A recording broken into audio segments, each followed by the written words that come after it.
Mheshimiwa Sudi anafanya kazi yake kwa njia ambayo hakuna mwingine katika maeneo ambayo tuko karibu. Kwa hizo zingine mkienda karibu mabarabara haipitiki. Hata taracha yenye iko hapa tu nyuma yetu.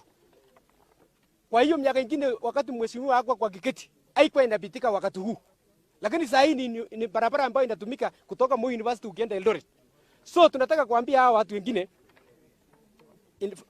haingefaa hata leo tukue hapa tukiongea mambo ambayo tunaongea. So tunataka kuambia wenye wanapiga vita Sudi. Uwe ni governor, uwe ni senator, uwe ni MCA, uwe ni nani. Kama unataka kiketi ya MP Kapeseret kuja usimame 2022. Lakini sio kukuja kufanya vita ndogo ndogo hapa. Hiyo tumekataa. Na kama mtu hujui maendeleo ambayo Sudi amefanya katika Kapeseret, kuja tukutembeze. Na kama uoni tutakuja kuchukua ukuse, uanzie hata Geria Girls. Ikiwa mbaya sana kuja uende Legetet, uangalie madarasa yote, uangalie administrative block, uende Kosirai, shule ambayo inaongoza hata I think Wazingishu, ambayo shule ambayo iko rural area, ambayo imechengwa kwa njia ya juu sana na mheshimiwa Sudi. So tunawaambia hao wengine kama mnataka kuja kuania kiketi ya Kapeseret, mjipange, lakini sio Sudi. Sasa hizi tunataka skills na tunataka kazi na tunataka maendeleo.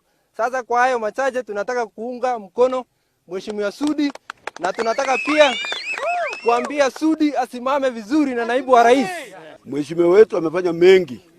Kwanza njia hii ilikuwa haipitiki. Lakini alipoingia akasema kumbe watu wako na taabu. Ameweka pesa kwa hii njia ya kutoka Ngeria ije mpaka Kapore, hii ya kutoka Portland mpaka Moi University ambayo kila mara inafanywa maintenance. Haikuwa hivyo tangu hapo mbeleni. Lakini kwa vile kwa wakati huu tunashukuru sana. Ametujengea makanisa. Nafikiri mkono wake ameingia kwa kila kanisa. Nafikiri nyinyi wa Kristo. Na mkono wake ameingia kwa kila kanisa, mkono wake imeingia kwa kila shule. Tukiwa na watu ambao wagonjwa anatibu.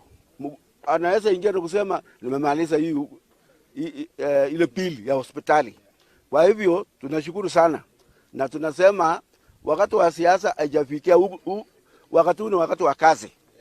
Huyu kiongozi wetu alikuwa na nafasi ya kuweka jengo hili pahali pengine Kapeseret, lakini ametupenda sana, ametuwekea hapa hivi. Na kwa hivyo tunaomba sana tutulie, tukumbuke mheshimiwa huyo yetu amekuwa akitujali sana. Tukiona sub location ya Songolia, tukiona ya Mekuna hapa Ndubeneti, wamepatiwa viongozi na kwamba ofisi yake imehusisha kila pahali.